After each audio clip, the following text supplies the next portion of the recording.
അസ്സലാമു അലൈക്കും വറഹ്മത്തുള്ളാഹി തആല വബറകാത്തു. അജ്മലിൻ്റെ ഫോൺ ബെല്ലടിക്കുന്നു. ഒരു നിമിഷം അതാ അറബിയുമ്മ എന്ന് കണ്ടപ്പോൾ അവൻ്റെ കൈകാലുകൾ തളർന്നു. റബ്ബേ, അല്ലാ, എന്താ പറ്റിയതിൻ്റെ പെണ്ണിന്? ഹലോ. ആ മോനെ അജ്മൽ. ആ പിന്നെ മോൻ പേടിക്കൊന്നും വേണ്ട കേട്ടോ, ഞങ്ങൾ ഹോസ്പിറ്റലിലാണുള്ളത്. പിന്നെ കുഴപ്പമൊന്നുമില്ല. അത് ചില പ്രഗ്നൻസി ടൈമിന് ചില പെൺകുട്ടികൾക്ക് ഉണ്ടാകുന്ന ഒരു പ്രശ്നമായിട്ടാണ് കരുതുന്നത്. പിന്നെ എന്തായാലും ഇവിടെ അഡ്മിറ്റ് ചെയ്തിട്ടുണ്ട്, ഞാൻ കൂടെയുണ്ട് കേട്ടോ. പിന്നെ ദലാലും ഞാനും മോളെ കൊണ്ട് വന്നതാണ്. പിന്നെ കുഴപ്പമൊന്നുമില്ല, പിന്നെ നിനക്ക് വിഷമിക്കേണ്ട ആവശ്യമൊന്നുമില്ല കേട്ടോ. അത് റെഡി ആയിക്കോളെന്ന് പറഞ്ഞിട്ടുണ്ട്. ഇപ്പോൾ ഓക്കെയാണ്, വലിയ കുഴപ്പമൊന്നുമില്ല കേട്ടോ. അങ്ങനെ അത് അറബിയമ്മയുടെ ആ വാക്കുകൾ കേട്ടപ്പോൾ അവൻ്റെ മനസ്സിൽ വല്ലാത്തൊരു സമാധാനമാണ് വന്നത്. റബ്ബേ, അതെ, നാളെ തന്നെ ബുഷിയും കൊണ്ട് പോകണം. അവളുടെ വിസയുടെ കാര്യത്തിൽ കുറച്ചൊരു ഇഷ്യൂസ് വന്നപ്പോഴാണ് 1-2 ദിവസം ഞാൻ വെയിറ്റ് ചെയ്തത്. റബ്ബേ, എന്തായാലും നാളെ മറ്റന്നാളായിട്ട് ഓക്കെ ആവും. പഠിച്ചവനെ, ഒന്നും ഉണ്ടാവരുതേ അല്ലാ. തൻ്റെ ബുഷിയെയും കൊണ്ട് പോകണം, അതായിരുന്നു അജ്മലിൻ്റെ ലക്ഷ്യം. കാരണം ഇവിടെ നിർത്തിക്കഴിഞ്ഞാൽ തീർച്ചയായും സിനാനെ ഇനിയും ഉപദ്രവിക്കും. കാരണം ഉമ്മയും സിനാനും ഒന്നായി നിൽക്കുന്നിടത്തോളം കാലം ഒരിക്കൽ പോലും ഞങ്ങൾക്കൊന്നും ചെയ്യാൻ പറ്റില്ല. കാരണം സപ്പോർട്ടിങ്ങിനായിട്ട് ഉമ്മയുണ്ടാകുമ്പോൾ ഞങ്ങൾ എന്തൊക്കെ തന്നെ പറഞ്ഞാലും അത് സ്വീകരിക്കുകയില്ല. എന്നാൽ പെട്ടെന്നാണ് അജ്മൽ അത് ഓർത്തത്. അതെ, ഇന്ന് സോഷ്യൽ മീഡിയയിൽ കണ്ട ആ ഒരു വാർത്ത. സുഹൃത്ത് വീട്ടിൽ കയറി ക്രൂരമായി വെട്ടിപ്പരിക്കേൽപ്പിച്ചു. ആലപ്പുഴയിലാണ് ഈ ഒരു സംഭവം നടക്കുന്നത്.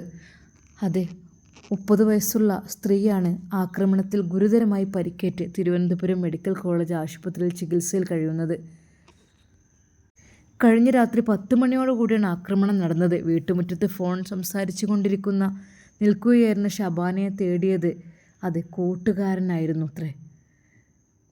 ഷബാനയും കൂട്ടുകാരും കഴിഞ്ഞ 6 വർഷമായി അടുപ്പത്തിലായിരുന്നു എന്നാണ് പോലീസ് പറയുന്നത്. എന്നാൽ അത്രക്കും വലിയ കൂട്ടുകാരനാണിത് ഇപ്പോൾ കൊല്ലുവാൻ വേണ്ടി ശ്രമിച്ച് വെട്ടി പരിക്കേൽപ്പിച്ച് മെഡിക്കൽ കോളേജിൽ ചികിത്സയിൽ കഴിയുന്നത്.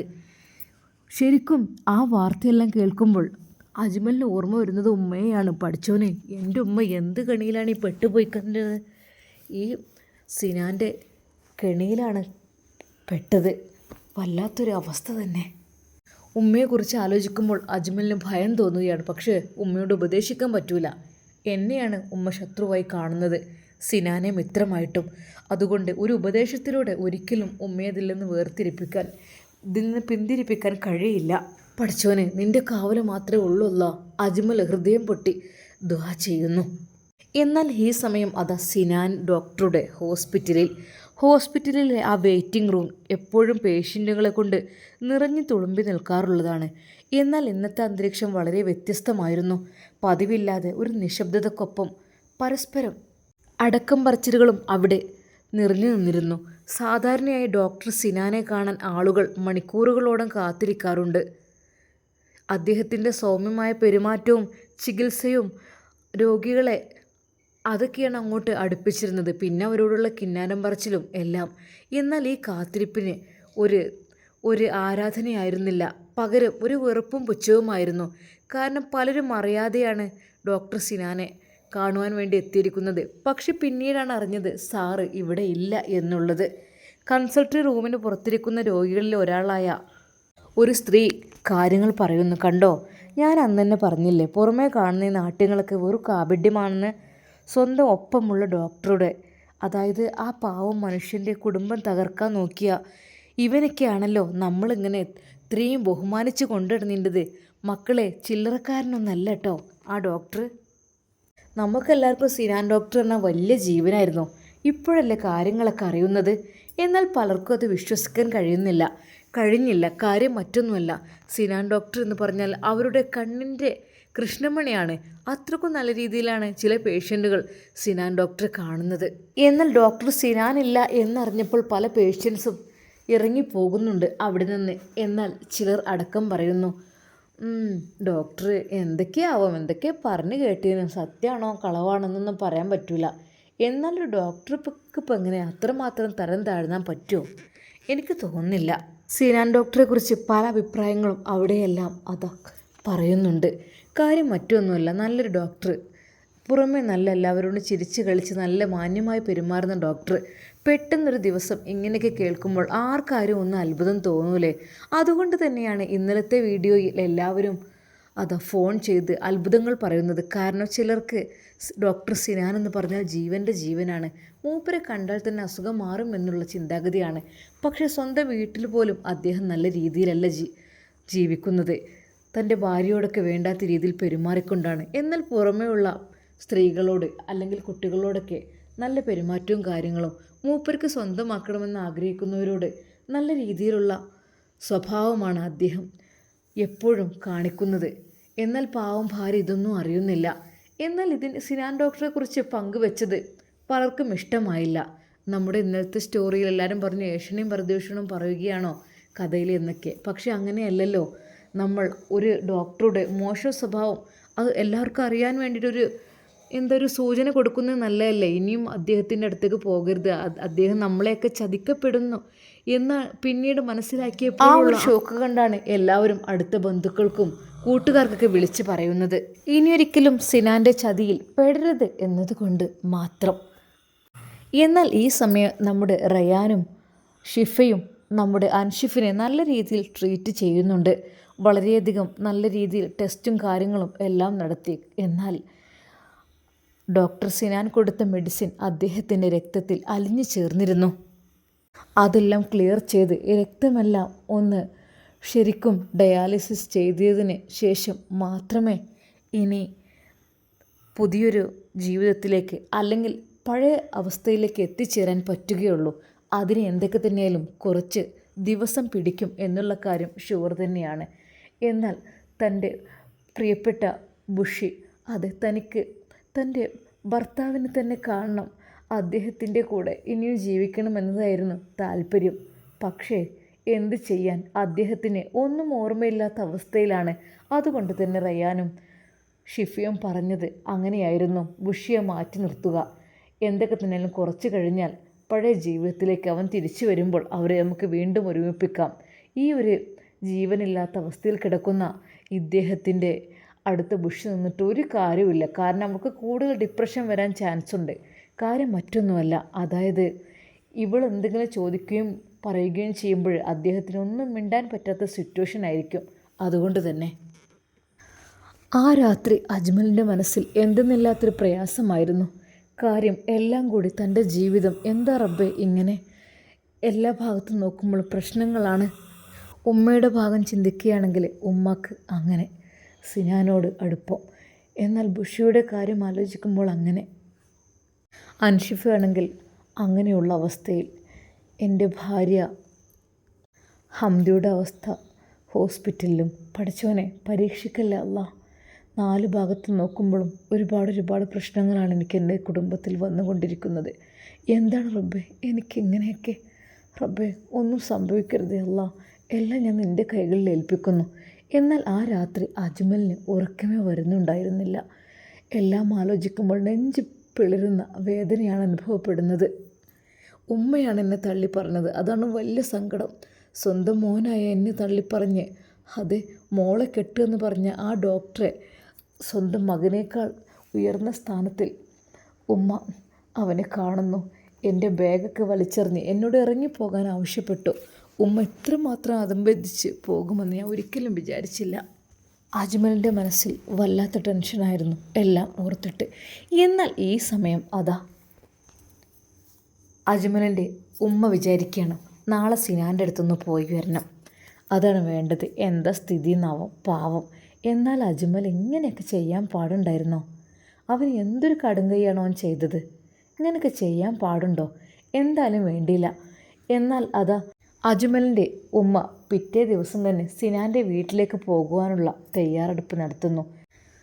നേരെ സിനാൻ്റെ ഫോണിലേക്ക് വിളിക്കുന്നു. എന്നാൽ ഇത്തവണ അവൻ തന്നെയാണ് ഫോൺ എടുത്തത്. ഹലോ സിനു.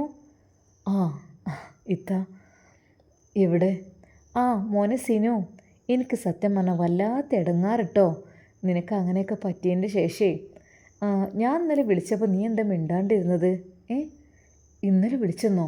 നിങ്ങൾ എന്തേ പറയുന്നത്? അതെ, കുറേ നേരം മിണ്ടാതിരുന്നല്ലോ. ഒന്നും ഞാൻ വിചാരിച്ച് നീ കേൾക്കാനായിട്ടാണ്, എന്തോ അറിയില്ല. എന്തായാലും സിനു, നീ നിൻ്റെ വീടിൻ്റെ ലൊക്കേഷൻ ഒന്ന് വിട്. എനിക്കൊന്ന് കാണാൻ വരണം നിന്നെ. എന്നാൽ അത് കേട്ടപ്പോൾ സിനാൻ എന്തെന്നില്ലാത്ത സന്തോഷം. ഇത്താ നിങ്ങൾ വരേ എൻ്റെ വീട്ടിലേക്കോ?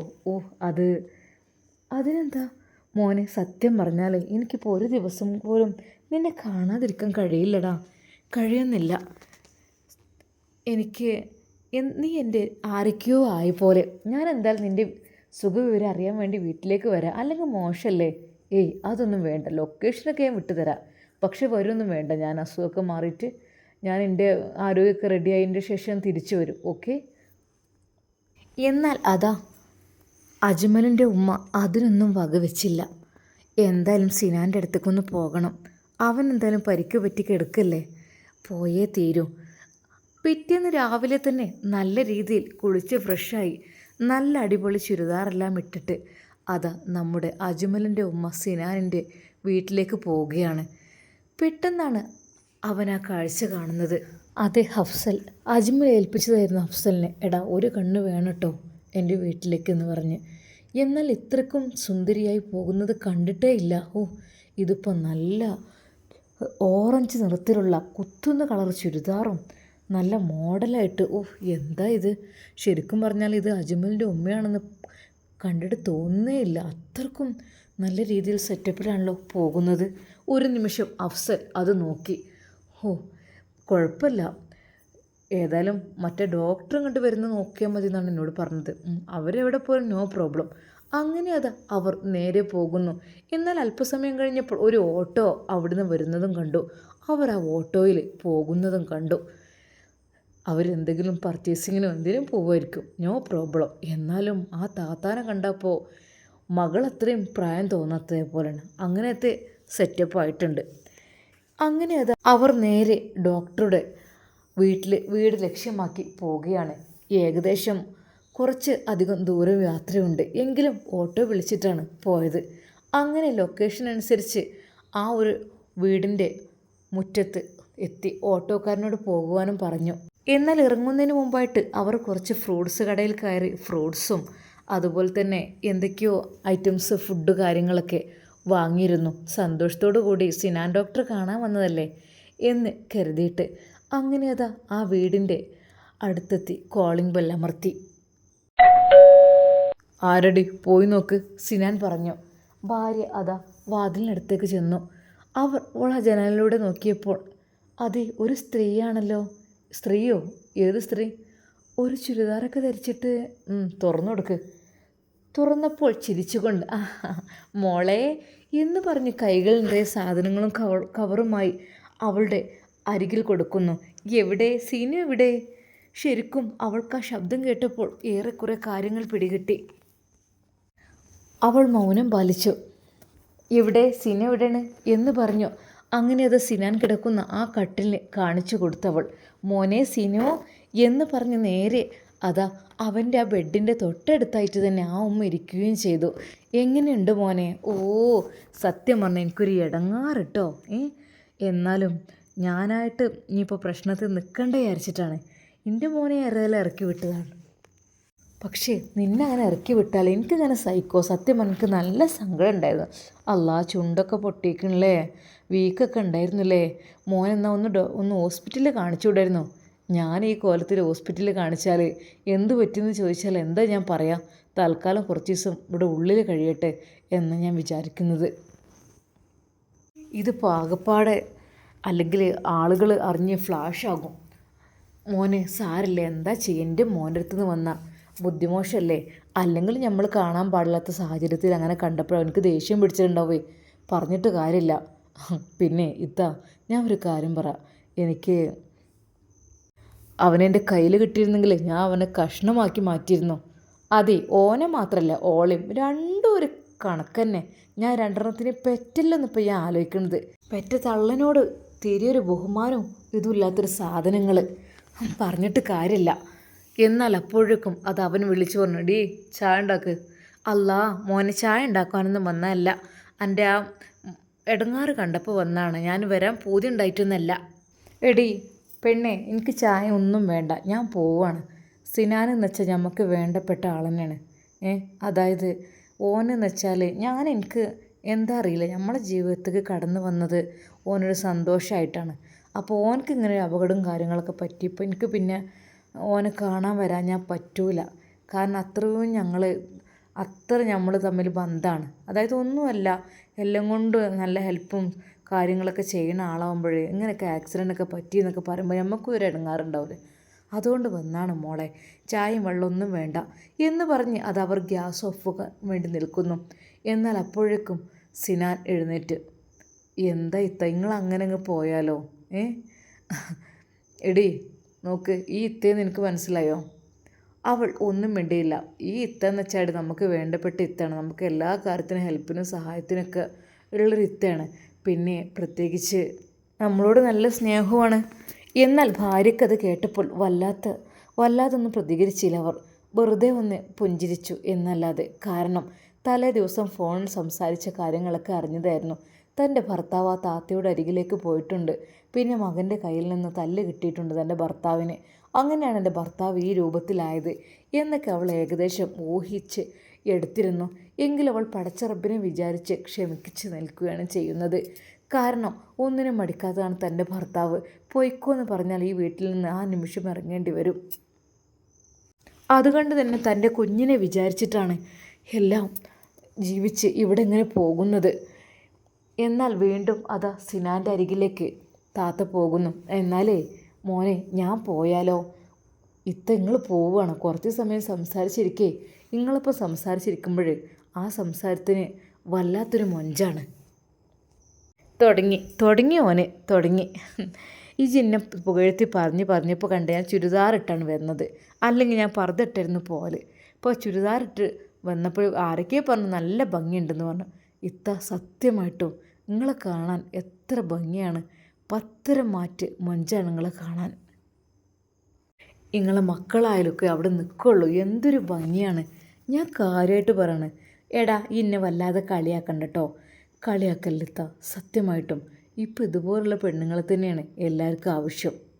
മോനെ, നീ വല്ലാതെ എന്നെ വീണ്ടും ഓരോന്ന് പറഞ്ഞു താക്കണ്ട കേട്ടോ. അജ്മലെങ്ങാനും അറിഞ്ഞാലേ പിന്നെ എൻ്റെ ജീവനും ഓനെടുക്കും, അതുറപ്പാണ്. പിന്നെ എന്നാൽ പിന്നെ ഓൻ തന്നെ മതിയല്ലോ. പിന്നെ എന്ന് പറഞ്ഞ് സിനാൻ ഉമ്മയോട് പറഞ്ഞു.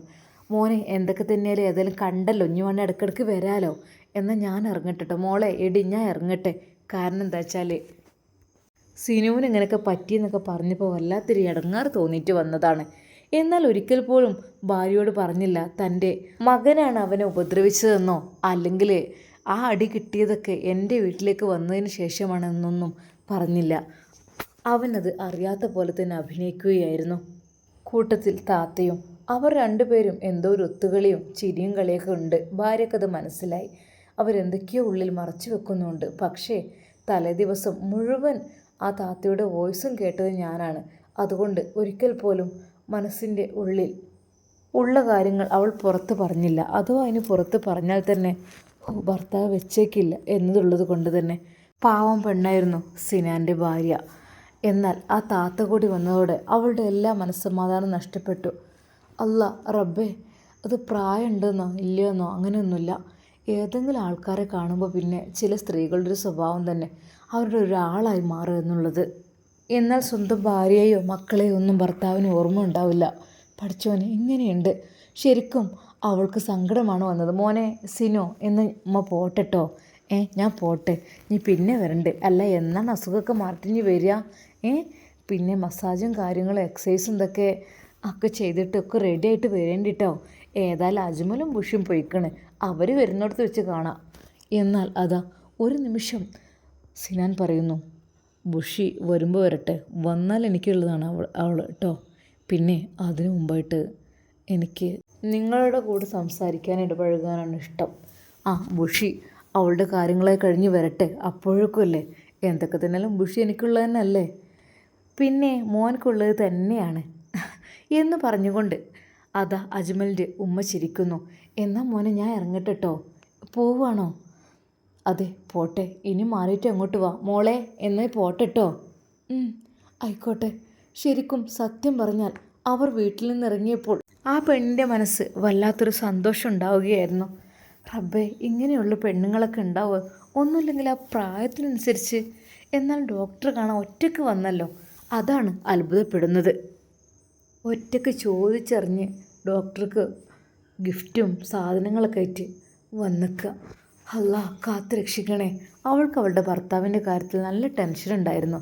കാരണം ആ സ്ത്രീയെ കൂടി കണ്ടപ്പോൾ തലേ ദിവസത്തെ ഫോൺ കോളും കാര്യങ്ങളും എല്ലാം കൂടി ആയപ്പോൾ അവളുടെ മനസ്സ് ശരിക്കും വേദനിച്ചിരുന്നു. ജീവിതത്തിൽ നിന്ന് ഇറങ്ങിപ്പോകണമെന്ന് പലവട്ടം തോന്നിയതാണ്. പക്ഷെ കുഞ്ഞിനെ വിചാരിച്ച് മാത്രമാണ് ഡോക്ടർ സിനാൻ്റെ ഭാര്യയായിട്ട് അവൾ ഇന്നും തുടരുന്നത്. എന്നാൽ ഈ സമയം അതാ നമ്മുടെ അജ്മൽ സന്തോഷിക്കാൻ ഒരിട വന്നു. അതെ, നമ്മുടെ ബുഷിയുടെ വിസ റെഡിയായി കിട്ടിയിട്ടുണ്ട്. ടിക്കറ്റ് ഓക്കെയാണ്, വിസയും ഓക്കെയായി. എന്നാൽ നാളെ തന്നെ പുറപ്പെടണം ഗൾഫിലേക്ക് എന്നുള്ള ചിന്തയായിരുന്നു അവർക്ക്. പിന്നെ വിസയുടെ കാര്യത്തിൽ കുറച്ച് കംപ്ലൈൻ്റ് ഉണ്ടായപ്പോൾ അത് ടെൻഷനായിട്ട് തോന്നി. ഇനി ഒരിക്കലും തൻ്റെ ബുഷി അവിടെ ഇട്ടിട്ട് പോയില്ല എന്ന് അവൻ വിചാരിച്ചു. ഉമ്മയാണെങ്കിൽ ഉമ്മയുടെ ഫാമിലിയിലേക്ക് അങ്ങനെ പോയിക്കോട്ടെ, അവിടെ നിൽക്കാൻ കഴിയുന്നില്ലെങ്കിൽ. അല്ലാന്നുണ്ടെങ്കിൽ ഉമ്മക്ക് തീരെ ഒരു ലൈസൻസ് ഉണ്ടാവില്ല. തൽക്കാലം ബുഷിയും കൊണ്ട് ഞാൻ പോട്ടെ, എങ്കിലാണ് ശരിയാവുള്ളൂ. അല്ലെങ്കിൽ എല്ലാവരും കൂടി അവളെ ഒരുപാട് വിഷമിപ്പിക്കും. എന്നാൽ ഈ സന്തോഷം അതാ റയാനോടും ഷിഫിയോടും അജ്മൽ വിളിച്ചു പറഞ്ഞു. അവർക്കും സന്തോഷമായി. അവർ പറഞ്ഞു, അത് നിങ്ങൾ പോയിക്കോളൂ, ഇനി ഞങ്ങൾ എല്ലാം റെഡിയായിട്ട് വിളിക്കാം. അൻഷിഫിനെ ഞങ്ങൾ പൂർവ്വസ്ഥിതിയിലാക്കിയിട്ട് ഞങ്ങൾ വിളിക്കും, അപ്പോൾ വന്നാൽ മതി. അല്ല എന്നുണ്ടെങ്കിൽ എന്തെങ്കിലും നമുക്ക് ചെയ്യാം.